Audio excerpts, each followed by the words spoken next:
Good morning, everyone. It's a nice sunny day in Berlin, uh, and I'm very pleased to be here. I thought this is really nice. What if 100 years was just the start? And I'd like to suggest that perhaps we don't wait another 100 years for the dreams that you have. I'm delighted to be here. I have to say that I looked at all the people who are going to be here, and I was expecting that these were all the most qualified people, and there'd be 1,000 other people, but I see that the populists have been excluded from the event. Uh, but at the same time, reading all your bios, I was struck by how unqualified I am to stand here and be in front of you. So I'm not an academic, so my language will be rather crude. So if you don't mind and put up with my language. Some of you might be kind and say my language is more intellectually honest, but if you don't like what I say, perhaps just nod and smile, and I'll feel a bit better. But please don't avoid me over lunch. It tends to happen sometimes. So what I like to start off with was say that I think this is a great start. But on the other hand, it's also very typical of many of these forums that we all invite our friends, and then we all drink the Kool-Aid, and then listen to our echo chambers and go away reassured that we are all on the right track. And then, of course, we all belong to the elites as well, with our really utopian view of where the world should be. So allow me the opportunity perhaps to burst that bubble a bit, and hopefully I will not be rude or seen as reactionary or whatever. But my idea is to perhaps say that the danger with many of these discussions is that they sit in a bubble and they do not confront some harsh realities. I thought if we talk about the we, perhaps I should start by who I am, in a way reflecting on who you are. So I was born in a sort of not famous country. We don't have an army, we don't invade countries, we don't support NATO, so it's sort of inconsequential. And so I don't have to apologize for the terrors of my little country, so I'm kind of free, if you see what I mean. When I spoke to the dear doctor here about 4 weeks ago, I thought, oh my God, it's all so complicated, because the analysis in Europe is kind of constipated, if you see what I mean. It's all just so turgid, and everyone's analyzing things to death. But I have a rather more simplistic view of these things, and so I thought I might share with you. Now, I was wondering why I was invited rather than some learned academic to say a few words, and I thought maybe it's to put the fool up front, say something stupid, and then it hopefully creates a bit of a turmoil, and the more learned people will come up with better ideas. So let me, the fool, say kind of where I come from. So I was born in a country and into a Hindu household. And every morning I got up at 6 o'clock and prayed to gods that looked like elephants, dogs, monkeys, etc., and in a language I didn't understand, and I was kind of cool with that. Later I found images of my gods fornicating on temple walls, etc., and I got really interested in that stuff at an early age, and I was cool with that too. At 7 o'clock, I went to school, and I was met by white men in long gowns who told me that God was blonde and blue-eyed. You know that guy? Yeah, and I said the Lord's Prayer, and I understood all of that. Having said my earlier prayers in a language I didn't understand to gods that looked like monkeys, and now I was told that my God was a white guy with blue eyes, and etc. Of course, later I found out he was an Arab, and he was a kind of brown guy, actually, like me, but I could understand the contradictions, and I was cool with that too. Now, the guys who taught me were white men with long gowns who had a particular fascination with caning little boys and basically asking us to bend over desks, and they caned us. I believe the Pope's looking into that little quirk that these men have, if you see what I mean, of caning little boys in developing countries.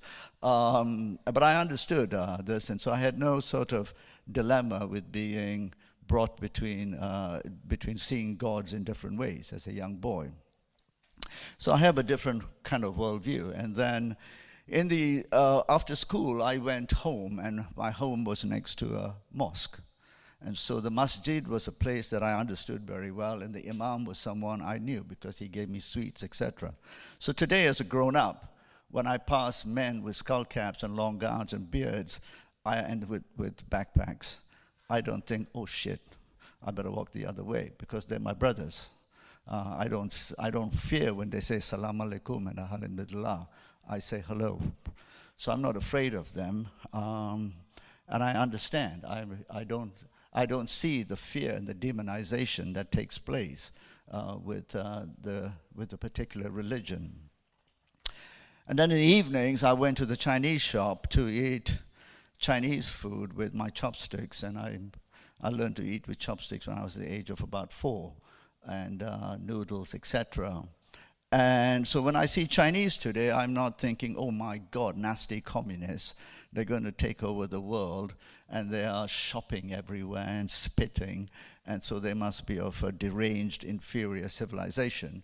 I just think very hardworking people with a huge tradition of learning, etc., and I respect them hugely. So I come from a different world. And then I went to Europe and found out, and I think Europe's improved, especially in Germany, but I went to Europe, particularly in London, and then found out that I was actually not welcome. And I kind of understood this problem. But unlike most of my Asian friends and people from the developing world who have been subservient to the narrative of the West, after I studied here, I said, this is not the place for me. They don't even want me. Why would I want to be here? For a privileged life? No, I'm not going to be here. So I think this is a trap that many of our elites from the developing world fall into. They seek refuge in the liberal narratives and comforts of the economic comforts of the Western world, and then they become party to that same narrative because you need to be accepted. You have to be subservient. So that's my kind of background, and that's why I've taken it upon myself to challenge the dogmatic narrative that comes out of the Western world, which is subscribed to by most of us in the developing world. And that's why I will not be told by John McCain that he was a hero in Vietnam, if you see what I mean. I will not be told that they understand the world, that they understand us, because they have no idea, because they don't have that worldview that some of us had the privilege of having through our circumstances, but so many of us remain silent. So I take it upon myself to say these things because I had the opportunity to live among various different cultures, etc. And multiculturalism for me is not a slogan born out of tolerance and accepting and condescending to other people who look differently and then trying to go native for a day at their annual celebrations. That is not what I think. So that's where I come from. In terms of this discussion, though, I thought it'd be important to see the world as it is, rather than the world that we would like or would not like it to be, because I think the world as it is what we have to deal with. If we are not to pretend that we'll have some sort of trajectory to an ideal situation, I don't think that idealism exists. That idealism, it can be achieved without confronting today. And for me, the most important thing is confronting the history, where we are, and then perhaps saying, if we confront those realities, perhaps we have a chance to look at something different. So I was suggesting to the dear doctor here that I don't like the idea of we, because it suggests that we'll all drink Coca-Cola, watch The Simpsons, go to Harvard Business School, and then sing a single anthem. No, I want to be in very different places. All people very different. I like the I don't want the us against them, but I like the us with them. Essentially being able to accept others for what they are, and not saying, oh my God, those people wear the hijab, so we need to change them. And what better way to change them than to find a fake morality by saying we need to support their women, and we will drop bombs because we want to free their women. There's a very good article this week written by a Muslim woman in the United States who says how this is being used by white liberal feminists to essentially continue to support the idea that those countries are inferior, but essentially support an oppressive war against other cultures.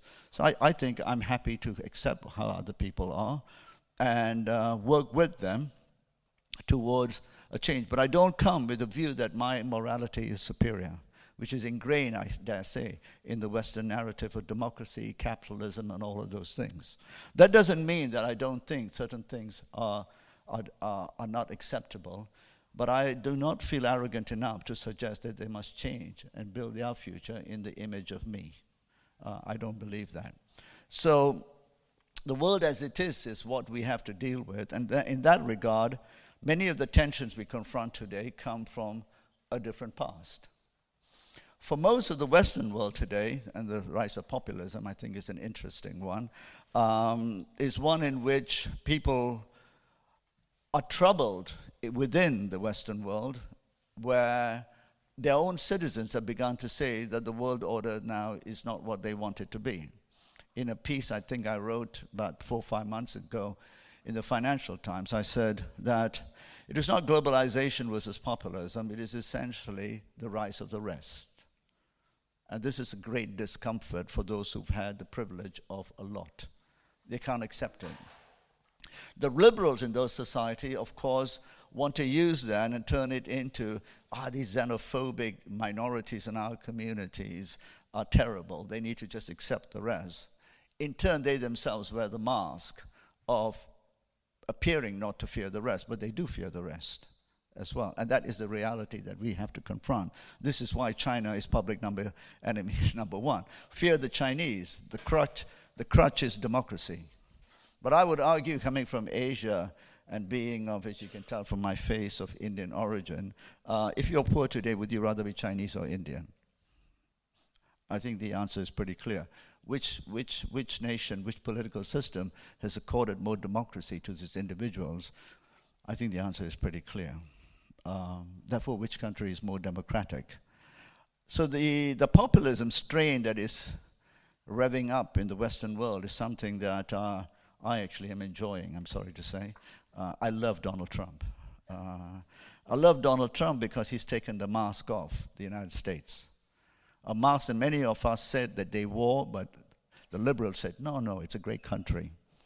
A mask that has been there for a long, long time, starting from the greatest act of terror, which no one wants to accept, which was the bombing of Hiroshima and Nagasaki. 9/11 was a walk in the park. The bombing of Hiroshima and Nagasaki was the first act of terror on citizens. But they had a free pass. Very often, of course, that free pass was given to them by the Europeans, who felt that they had been saved. But for me, someone from Southeast Asia, I saw the Americans rather differently. My narrative is different. I saw them as the one who committed the war crimes in Vietnam, for which they've never said sorry. The war crime in Cambodia, the war crime in Laos, for which they never said sorry. But no one demanded them to say sorry. But on the other hand, they wanted to take the Turks to the Hague. They want to take every black guy from Africa to the Hague. But they will not take the white man in the form of the US White House to the Hague. And this is the liberal lie that we need to confront. So I see the world slightly differently. And so populism in the West, in the United States, etc., for me is an interesting sort of a revelation of the lie that has sat at the liberal narrative. The rest of us were populists for a long time. We argued against the free market ideology. We argued against the liberalization of our markets, our sovereign rights. We argued against many of the things that deprived us of access to global resources. But we were then deemed to be uninformed, poorly educated, and if only we understood when democracy came, when globalization leveled out, everything will be okay. But today, of course, in the West, the disenfranchised, us in the West, have said no more. They don't want it.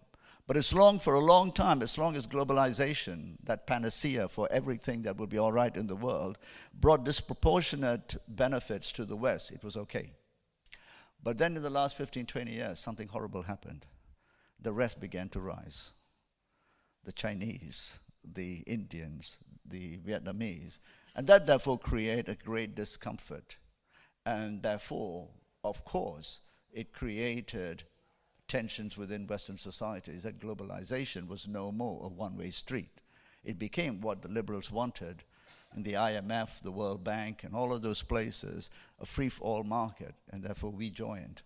But we are joining in a very short race, and I'll talk about why that short race will have catastrophic impacts, not just for the world, not for the West only, but for us as well. Right, catastrophic impacts. So I'm kind of enjoying this, this populism as some demonic thing that the West portrays, but it's essentially something that we have experienced for a long time and said, no, no, no. Now it's within the realm of the developed world. And that then gives me to try and dissect where we stand today. I think it's important to understand that the decolonization of the world took place about 60, 70 years ago. I think in South Africa, 20 years ago, we were just talking. And I know that many in the South Africa, I lived in Southern Africa. I was joking to you, Mike, that I was a card-carrying member of the ANC. At that time, I think we were known as terrorists. At that time, if they found you giving safe house to one of the brothers, they'd send you they couldn't send you a drone, but today they'd send you a drone and take you out. I think it's called light you up. But the history of our world is one in which the majority have arrived only in the last 20, 30 years. The decolonization process started about maybe 60, 70 years ago. And in some countries, it's very new. So I live in Hong Kong, was decolonized 20 years ago. It's going to be messy. It's going to be messy. But there are two problems at the world. The developed world, the rich world, sees the world in two ways. They have a liberal narrative that says, it's great now, we're all we. But on the other hand, they want to retain their economic, military powers. They want to retain it. In the other part of the world, we say, hey, my God, my time has arrived. I want revenge. Not revenge in terms of violence, but if you have the largest, tallest building, I'm going to have a bigger one. Yeah? If you have a bigger mall, I'm going to have a bigger one. Go to Dubai. Go to anywhere in Asia, and we want revenge. Our revenge is to show the West that anything you could do, we can do better. And it's manifested in physical infrastructure. Fast trains, big malls with ski rings in the desert, But I tell my Arab friends, how come the Europeans are not building malls with deserts in Europe? That's because we are subservient. Now, those of you who have never been colonized, never been a subject, will not understand what I'm saying about how deep the subservience is of those who have been colonized. We really want to be like you. But in wanting to be like you, we also then are mixed in our mind about who we are. And the point I'm trying to make here is that we have a tension in the world in that post-colonial era of the rich countries having to accept that the world has changed, except, of course, the United States, which doesn't see anything changing but being number one. A great difficulty accepting that you can't be number one forever. I think the Europeans intellectually accept that they can't be number one, but emotionally it's kind of difficult. It's very normal, right? If you've been number one for 300 years, I understand. You can't accept. If I was you, I'd feel the same. But I'm sorry, I'm coming. And there's not just 10 of me. There's like 3.45 billion coming. And we want everything you want, which is a tragedy. So we want, and therein lies the tension. The inability to accept this world order and then say we want to be equal. But we can't be equal. The developed world has essentially gained an economic and military might, and that's why the Europeans still hang on to Uncle Sam, tight as ever, They don't like him, but they want to cut. They want to have Uncle Sam, just in case, because he preserves their superiority. He helps them. He can do the dirty work. He can do the big bombs, and then they can just have the benefits. And the liberals will talk all about democracy. Spreading democracy. My God, the stupid Arab guy called Saddam Hussein, was it? What does he know? We'll get rid of him. And there's another guy called Gaddafi. So bad. We need to get rid of him. In fact, we will even kill him, which is what happened. extrajudicial killing, crime. And then they wanted to get rid of the other guy called in Syria, for Assad. Unfortunately, I haven't got rid of him yet. So that's the dilemma of the mask. Sitting on the other side of the world, we see this hypocrisy, because I saw Vietnam. I saw many other things. I saw my own country, what happened. I will not buy this. So the tension now is, for the liberal Western world, is what do they do? How do you retain being at least number one with the superior morality? And how do you then accept the others? So let me give you some examples of 2, 3 things that I think will make that point much clearer. So one of the things we talk about is climate change or sustainable development. So I was in Rome just this week. The Club of Rome conducted a class for about 100 young sort of students and academics, etc., about sustainable development. And there were about 95% were Europeans. There was one Chinese, there's one Indian, there's one Iranian. And I thought, this is how the world is. The narrative of sustainable development conducted within European confines and talking hocus pocus. So they had me, the token guy. I hope I'm not the token guy here. But the token guy who comes and has to say something else. But most times people expect me, the token Asian, to say the things that will show them that their economic and morality essentially is now being substantiated by this other guy. He's saying we're right. Try writing op-eds for the New York Times, right? If you say anything good about China and India, no chance. If you say that nasty Chinese and Indians doing stupid things and looking like me, straight in. So much for the free press in the free world. So I was speaking there in Florence, it was, to all these very earnest people, and I felt a bit bad that I had to dismantle their worldview. Their worldview was that Europe would essentially create, with all its efforts on sustainability, which most of it counts for nothing, which is tinkering at the edges, would save the world. And my view was simply this: look at the numbers. The European population today is what? 350 million? Depends if you want to count the Russians. You should. But 350 million, and probably declining a bit by 2050. The population in Asia is about 4.5 billion, and probably peak is somewhere between 5.5 and 6 billion. The nice moralistic attitudes of Europeans about climate change will not move the dial. What will happen is what we do. And what we do will require a very different view of sustainability. So, but the domain of discussions about these ideas, about the we, how we, the world, will change, will deal with the climate issues, are defined through the lens of a very narrow historical perspective and a desire to maintain a status quo, which is a quality of life. I understand that. But for us, it will have to be very different. And so I kind of bust the bubble by saying, democracy doesn't sit comfortably with the notion of constrained resources in the 21st century. Freedoms cannot be unfettered. Car ownership is not a human right. I know saying that in Germany is like, bad thing, but the Germans are cool people, so I kind of like them. I come here saying this in America, usually, what I sometimes say, they think I'm some card-carrying member of the Chinese Communist Party from Xinjiang, sort of one of those. But the point I'm trying to make, though, is we cannot have that future. If 5.5 billion Asians are to be part of the global we and be responsible, we will have to have a very different way of looking at rules. Rules would define a different future in terms of freedoms and rights.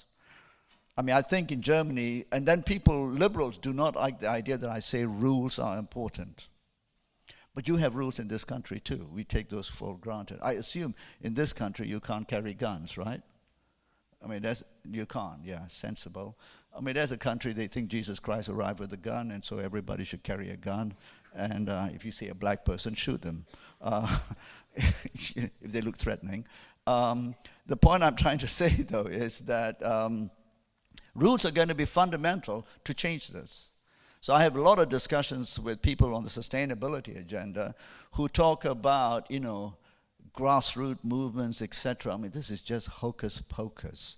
I love the NGOs, but they ain't going to change this problem. The problem is the scale is so huge, it will require state intervention. Tough, draconian state interventions that intervene in this definition of rights and freedoms. So car ownership is not a human right. So in India, how much water can you use? In China, where can you go, how? What kind of homes can you build? How much air conditioning? What temperatures can you live in? How do you price your food? This kind of discussion of the future is anathema to the idea of freedom, the individual freedom. So our future is going to be one in which the collective, the welfare, overrides individual freedoms.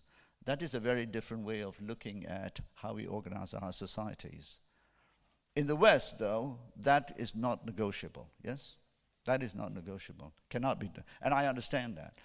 The problem, though, is we are learning from the West how to deal with these issues, and so my argument is we have to have a new, different narrative. And that's why it's okay to have a different narrative, because the last thing we should do on these issues is follow the West. Not because it's wrong, but because it's totally inapplicable to the situation we have. But where do our best minds go? They go to Western universities.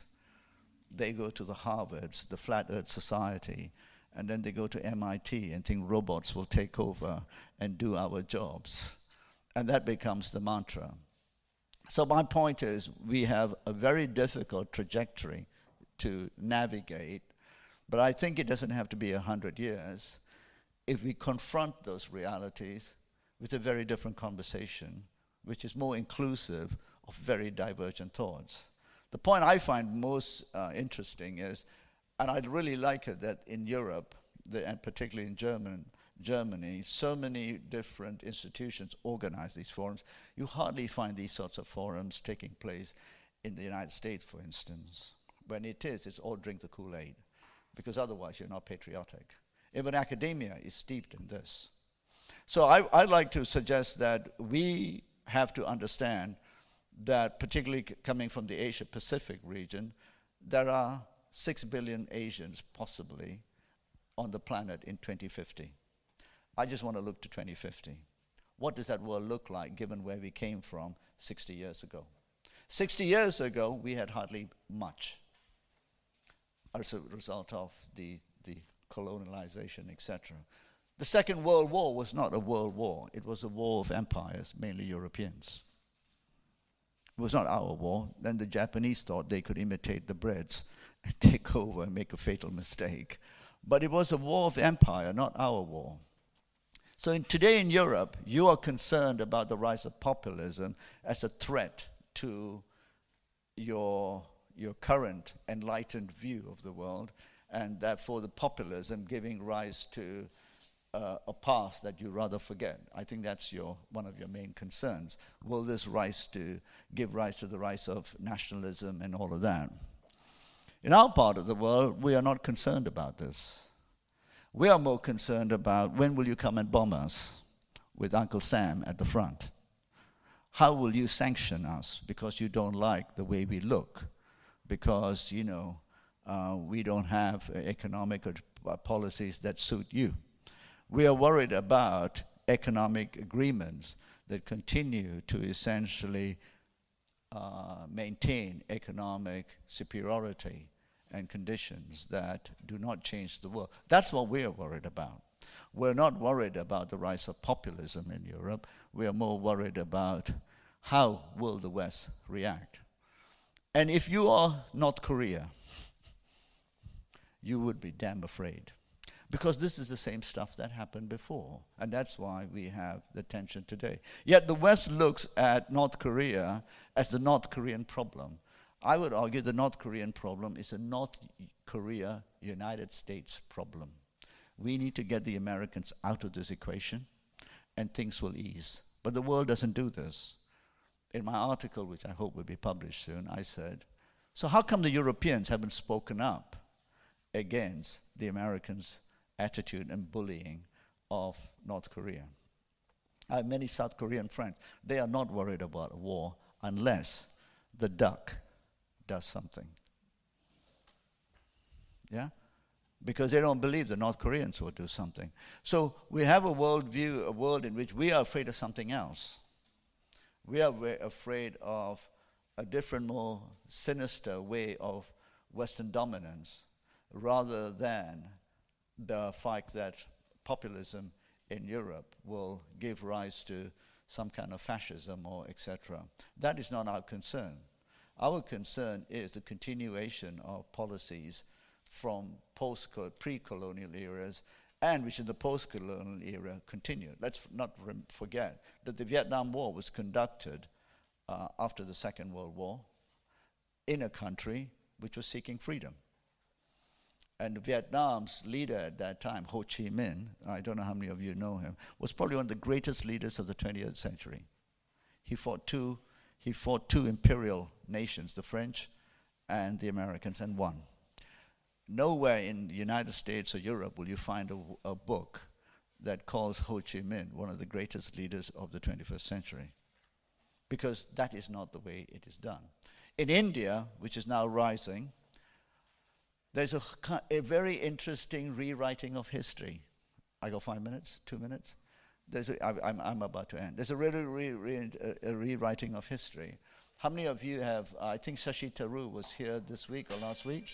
The former Deputy Undersecretary wrote a book about India under colonial rule, the British. And most people, because none of the Indians wrote the history books, think that British colonial rule is benign. Well, he calls it genocidal. I was really interested to hear an interview by Shashi Tharoor, who is no fool and is quite a global player, actually referred to Winston Churchill as genocidal for the famine in Bengal. But the Western books don't say this. So the fear in the other part of the world is very different. So I'd like to conclude by saying that when it comes to culture, which is what you're all about, culture is very important. The other fear people like me have is being swamped by Western culture. I call it the assault of modernity. And I go back to when I was a kid. What was I as a 9-year-old kid in this small country, I leave it a mystery, being swamped with music from the Beatles, Rolling Stones, the guy who can't dance, Elvis Presley, etc. It was cultural hegemony. So I'm in my book, which I'm hoping to write on the assault of modernity, I call pop culture essentially hegemonic, a destruction of everything that existed. The Bonos of the world, the Beatles, and this is, I know, sounds almost, what's the word for something that it should not be said? But that's what happened. We became subservient. As a young kid with Indian parents, I resented and wanted to ignore and reject all Indian culture because it was piped through me that Elvis Presley was the future. Little did I know there was a black guy called Chuck Berry who actually founded the music. But that is the cultural side. So on the cultural side too, I want to end by saying, because this is about culture, the cultural hegemony that is taking place at the moment is very deep. Most of the modern Asians all aspire to essentially listen to Western music. And I want to just use ballet as an example. If you're elite, you're well educated in Asia, Chinese, Indian, middle class, you send your kids to ballet. Man, don't go and learn some Asian bullshit. Chinese opera, who cares a shit? Kathakali, you all know Kathakali from Kerala? No, forget that. It's as old as the ballet, but if you're middle class. So the we needs to be understood in the context of cultural domination too. And the Asians and the Africans too, I would dare say, we're subservient. I'll finish on the note of fashion, and then that's it. So the assault of modernity then takes place in what we wear. Look at me. If I turned up here wearing a dashiki or something native, I don't want to do it because then I conform to your view of, here's the Asian guy, hey, cool. He's just giving us all that we need. And if he says the right thing, even better. If he says the right thing. But the biggest fashion houses in the world are European. Where's their biggest market? Asia. Why? Because modernity, from a cultural point of view in Asia, is how to be white. Sorry to use those words. How to buy Dior, Chanel, and everything else. It's not to be Chinese. And so that too is the assault on the we. And I want us to be us and them. And last point is, 2 years ago I was on a panel in Europe with someone from Hermes culture. And they were talking about business. And he lamented the fact that China was growing, but India just wasn't. Because my God, these Indian women, they still wanted to wear those fabrics from India, those saris, rather than wear those Hermes things. And he said it as though it was just how the world should be. It should modernize, it should take on Western clothes and values, and it should be okay because it's good for business. And maybe have Indian women wearing saris for another 1,000 years, and not jeans and skirts and whatever is doomed to be modern, irrespective of what I think, because that is the culture. And we can accept that, then we might have the we. And let's not then say they are actually oppressed, because they haven't really gone into those genes yet. And if they do, then they're free, because they have been liberated from themselves. So with that, I'd just like to finish and thank you all for putting up with my nonsense. And if you have any questions, I'd be very happy to answer as well. Thank you very much.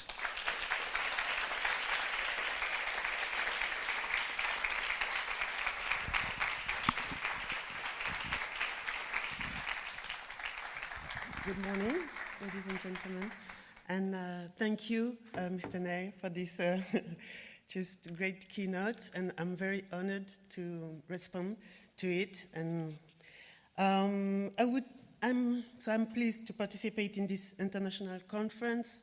And I would like to thank IFA, especially Odila Trebel and Mike Van Gram, for inviting me. I'm going to read my text because English is not my working language, so if you don't mind. First of all, so I would like to also, actually I fully agree with what Mr. Nair said, and I would like also to propose a few thoughts as a reaction to his critical analysis. First of all, as an Afropean woman, Berlin holds for me a particular historic weight. 133 years ago, from November 1884 to February 1885, the great European powers at their peak were gathering here in Berlin at the invitation of the Bismarck Chancellor to endorse the division of the African continent and to set amongst them the colonization rules. We all know the consequences of the Berlin Conference, and today we can still feel many of them in the relationship between Europe and Africa. So 133 years later, we are here in Berlin for this great international conference, Culture of We, towards the politics and practice for an inclusive humanity, and times have changed. But I certainly do not want to wish to compare these two conferences, but I do think it's good to have historic milestones to assess the journey that has been made and to evaluate what remains to be done. 133 years ago, this could seem little time, and yet, when one looks at what distinguishes the two events, this could be an eternity, prehistory. Today, the West, and Europe in particular, know that they are not infallible nor eternal. The crisis is nothing new. We, the civilizations, we now know that we are mortal, would write already in 1919 the French writer and poet Paul Valéry. The illusion of universalism is not on the agenda anymore, and the winners of yesterday anxiously wonder how to avoid being the losers of tomorrow. I think we will discuss later on today the link between the illusion of globalism and the rise of populism and radicalization.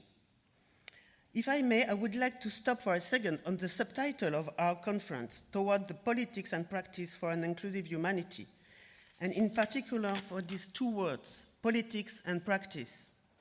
Concerning an inclusive humanity, as Mr. Nair said, I don't really know what this expression means, and I would be tempted to see there the last glimmer of a bygone universalist ideology. On the opposite, politics and practices, all our challenges lie in these two words. Politics, if what is really at stake today is to know how to live together, not only at local or national level, but also on a global scale, with differences that are mainly cultural and in constant change, then we must recognize the dimensions, both political and strategic, of cultures on global scene. Intercultural relations don't develop outside of the political and economic balances of power that shape today's international relations. We can therefore raise the question how to interact differently in contexts that are so competitive and inequalitarian at local, national, regional, and international levels. The world is getting radicalized in different ways, from Berlin to Kinshasa, Washington, or Delhi. In most in the countries of the European Union, which has become a fortress, helping people running away from wars and conflicts who seek refuge is considered as a violation. Europe, for its greater part, is turning its back on humanity, the poorest and the ones suffering the most. This is also a form of radicalization. What I would like to point out is that we are part of the problem. Of course, we are also part of the solutions. But to speak frankly, who is ready to stop othering people who are different? Do we measure what it means if we decide to consider the other as an alter ego? I'm not sure. Joseph Kizerbo, a well-known historian from Burkina Faso, used to say, what we need the most is fair cultural exchange between Europe and Africa. It is all about politics and soft power, and so much remains to be done. The other word is practice. What is interesting is that politics and practice are intertwined. Practice is what politics need to get their legitimacy. Otherwise, it remains pure theoretic.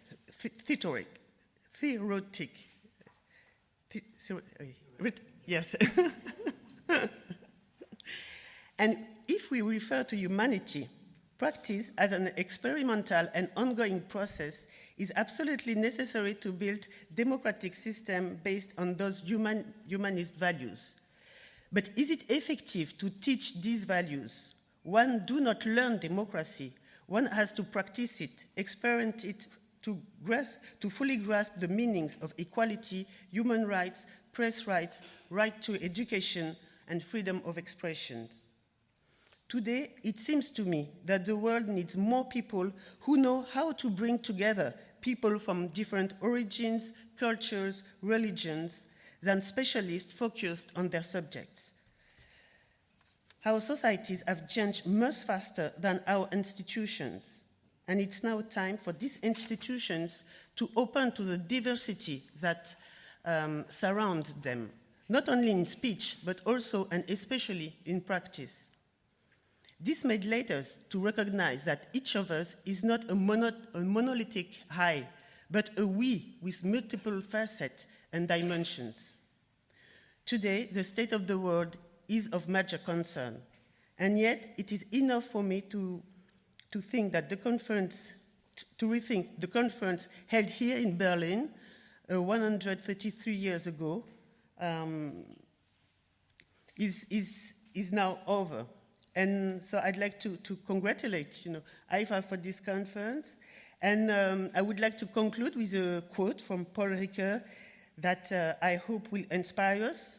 And he said, there no action without imagination. And I would like to add, no imagination without action.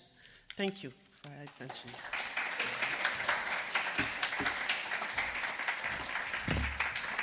Well, it's a pleasure to be here for both of us. Madiha, my wife and my partner in crime, she's here in spirit and sends you her regards.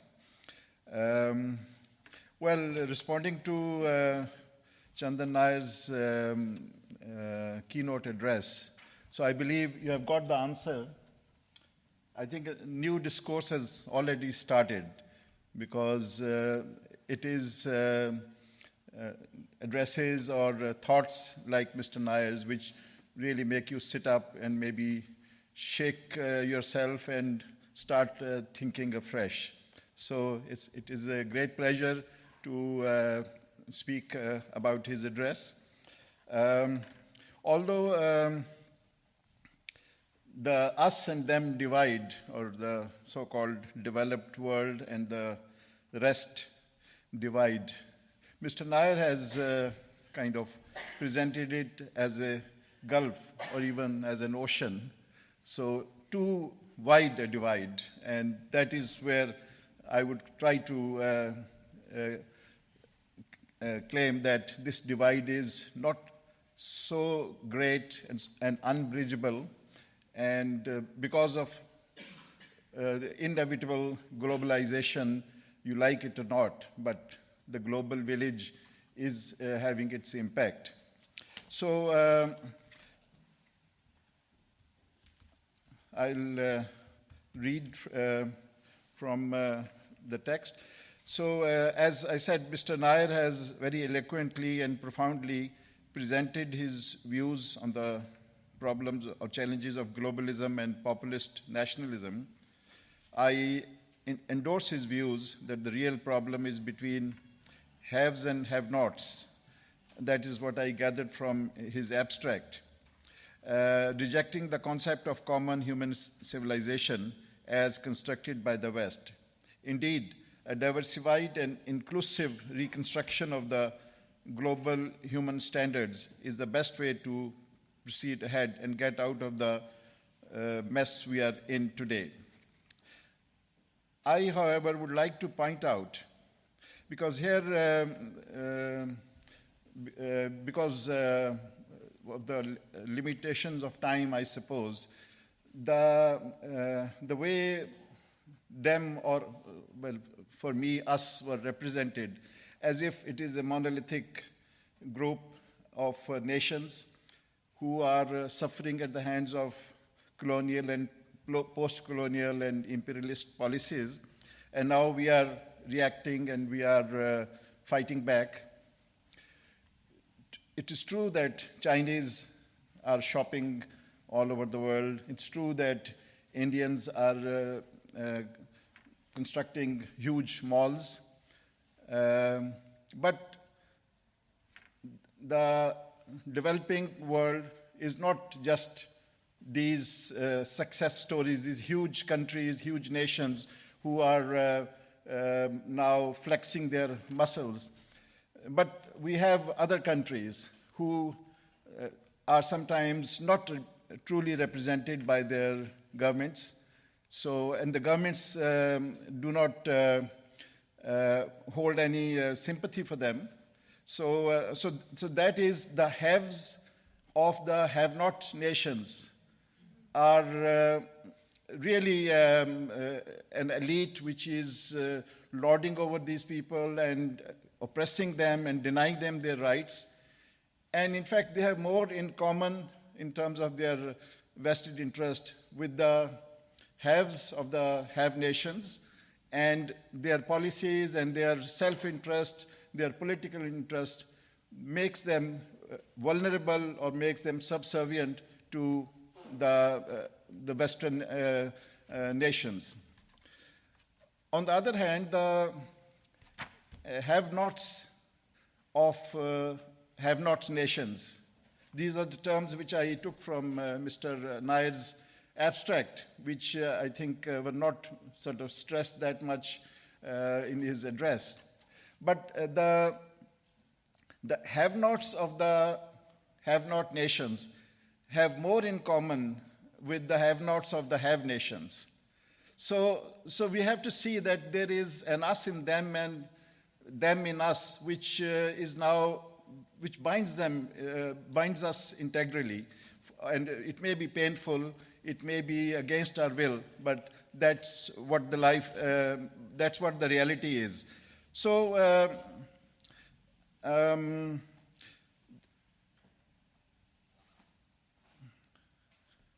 let me give you the example of Muslim world, because I come from Pakistan, which is obviously predominantly a Muslim country and also known for harboring terrorism or not doing enough to eradicate terrorists. Yes, there is a very strong fundamentalist swing in Pakistan. It was a different country in 1947 when it was created, and it has moved to the right, and the discourse has been dominated by extremist or fundamentalist thought who are exploiting the name of Islam, because this is a religion which is very closely connected with our lives.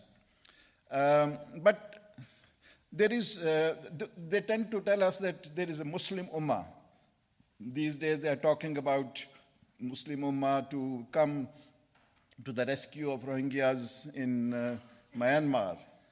But actually that is something which does not exist in reality, although they have an organization of Islamic countries.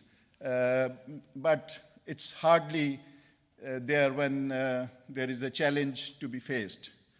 It is not there for the Palestinians to claim their right of nationhood. It's not there for the Muslims of Kashmir, who are also asking for self-determination. And more recently, they are not there for the Rohingyas. So the world is clamoring, but the Islamic governments are almost reticent. So there is no Muslim bloc as such. I think the Muslim bloc exists in the minds of people like Donald Trump or the right-wing extremists who want to use this image to gather support. So the reality is that the Sunni leaders see Shias, like the Saudi Sunnis see Irani Shias as their arch enemies. Muslims of Bangladesh faced atrocities at the hands of their Pakistani Muslim brethren not too long ago, and the prolonged bloody war between Iraq and Iran caused massive destruction in the region. And today the Syrians are shedding Syrian blood, Iraqi Sunnis and Shias are at each other's throat, and Islamic militants are causing havoc in Afghanistan and Pakistan with some American assistance, of course. The demonizing of the other is a game of thrones where the playground keeps shifting according to the personal, political, or economic interest of the haves of the have-not nation. So what I'm trying to say is that we should not look at non-Western world or the Muslim world as one bloc with one mindset or one worldview. There are so many differences within one Muslim country or within the Muslim world. And you should see that a lot of the problems are actually created within those countries. I mean, they are creating these high-rise buildings in the Middle East, but also they are creating huge problems for their own countries. I mean, they may look very powerful and very satisfied with the buildings they build, but they are so vulnerable that they refuse to give basic human rights to their own people and leave alone the immigrant workers who work there. So that is something which poses a challenge as well as an opportunity. Because you see, now there are lots of millions of us in your country. So they're here to stay, and they have been exploited or brainwashed by the militant extremists in some cases. But that also gives you an opportunity to build a common, like global or at least European citizen, redefining Europeanness by having these Turks in Germany or Algerians in France or Pakistanis and Indians in the UK or Asians, Asian Americans, as they say in America. So I think these groups of people, especially the younger generation, who are equally equipped, they have been born and brought up in Europe and share at least most of the core values. So there is a sense of isolation or alienation, but still, I think they can give us an opportunity to, if we approach them in the right sense, and instead of making them alienated and vulnerable to extremist propaganda, I think that is somewhere we can start. And the multinationals, you and us, I mean, they are all powerful in most of our developing countries. Multinationals have huge power, and this power can be harnessed. I think you can play a role, the civil society can play a role in making the multinationals or big business to play their role, to change their mindset and maybe re-educate themselves. And instead of going there as like East India Company went to India, they should try to engage people and work for the welfare and resolution of some of the big economic problems in those countries. So I may just point out one thing, that we have been talking about nationalism. Nationalism is not something which is regarded as anathema or a threat in many of our countries. Because like in Pakistan, nationalism, secular nationalism, is one major force which can prevent the takeover of religious extremists who are much, much worse in their thoughts and also in their practice. So nationalism is something which can be used as a secular force to unite people. And in the end, I would just say that the international institutions have failed us. The UN is regarded as a tool which the Americans can use whenever they have to invade a country. So I think that is where like alienation of smaller nations and people of those nations lies. And that has to be a